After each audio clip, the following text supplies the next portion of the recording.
I come to devour. You will know the day, you will know the hour. I'm gonna give Pereira a golden shower.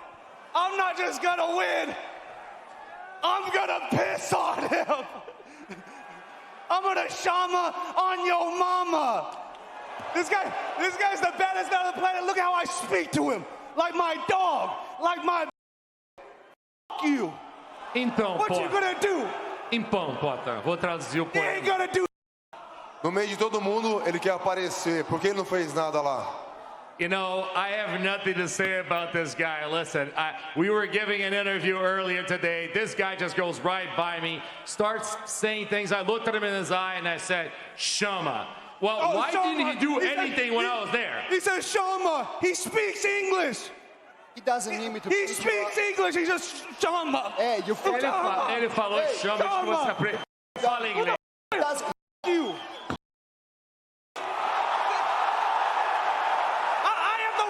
I'm the real BMF belt. Little short midget. You. Little midget.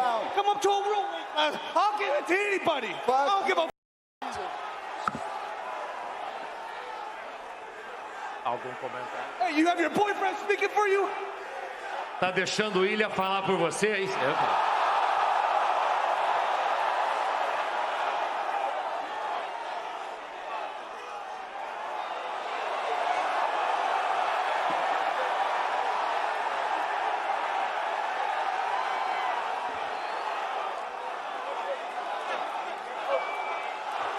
My performance. Take this little pussy out. Take this little and pussy Ilia out. Topuria. Take him out. Take him out. And you Get shouldn't out of- find your wife in Miami. Get out. If I find you too. Bye, you little.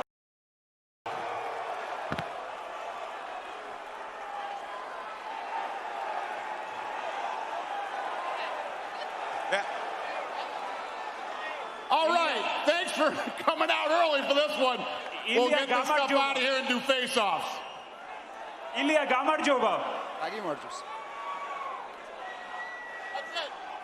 Watch that reaction closely. That's not just someone getting thrown off stage. That's a fighter who just hijacked the biggest UFC press conference of the year and turned himself into the story everyone's talking about. And whether you love it or hate it, Josh Hokit just gave us a masterclass in how attention works in combat sports. I've been making weight since I was 17 years old. I'm almost 32 now. It's almost been 15 years. I know what it looks like when somebody makes that weight. They have to stand completely still. The little thingy-me-bob on the scale, it has to balance. That dude didn't make that weight. There's no convincing me, bro. You know, Jeffrey Epstein's getting away with it.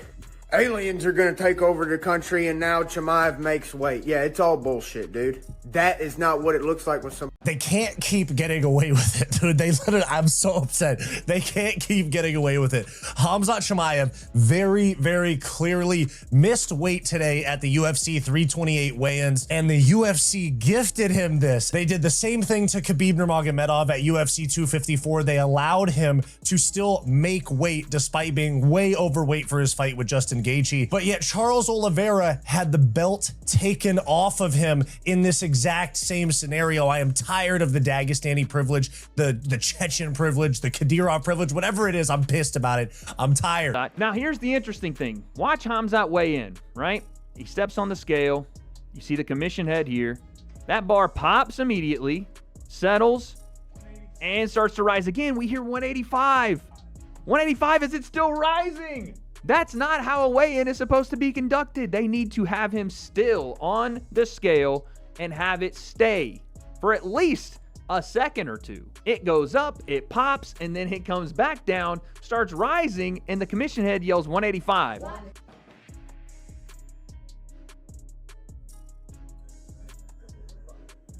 185.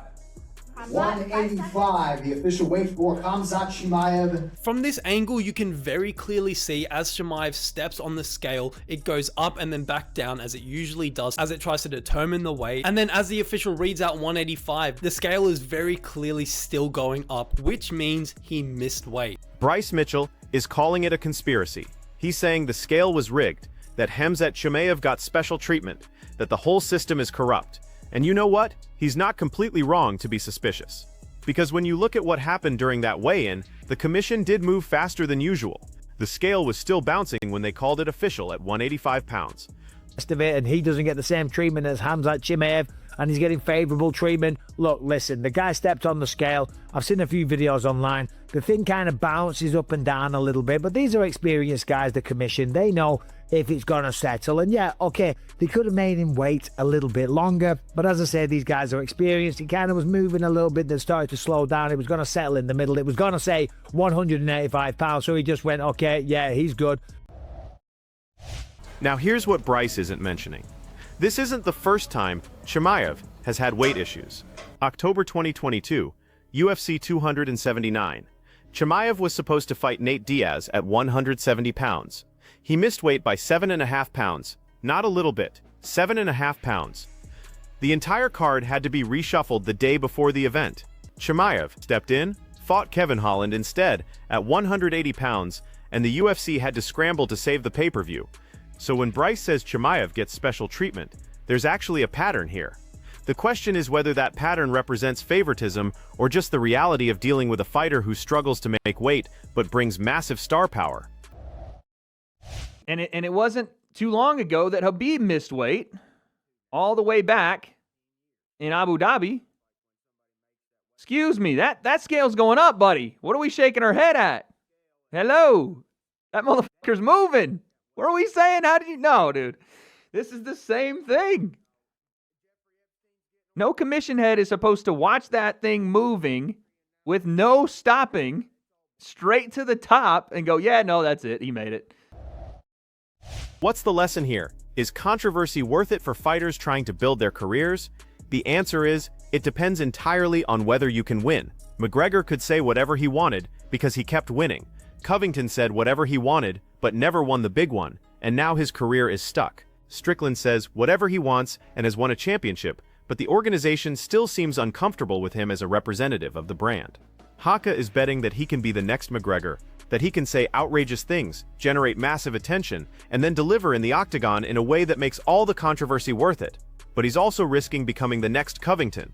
All attention, no championships, and eventually irrelevant. The UFC 328 card with Chimaev versus Strickland delivered exactly what it promised.